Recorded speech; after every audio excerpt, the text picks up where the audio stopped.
masa laƙabi da sai mai rabo aikata shi. Duk wanda kaga yana da ƙoƙarin aikata wannan sirrin da zan baku, sirrin Fatiha ne, amma wallahi azimu duk wanda zai daure ya aikata wannan sirrin to alfarmar annabi ina da yakinin kuma Allah zai biya masa bukatarsa insha Allah.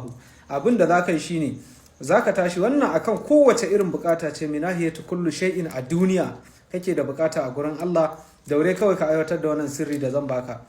Sirrin Fatiha ne da Allahu Samadu. Allahu Samadu, sunan Allah Allahu Samadu, Allahu Samadu. Abin da zaka yi shine ka tashi tsakar dare ka yi nafila.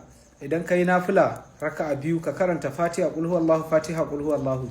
Idan ka idar da sallarka sai ka yi wurdin Fatiha kafa 319, adadi ne na sirrin gaske.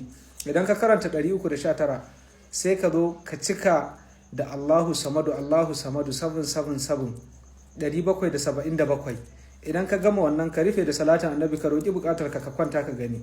Wallahi ba lalle kai kwana 3 ko sati kana wannan bukatar ba, face duk girman bukatar ka da kake yi kana wannan aiki sai Allah ya biya ma ita.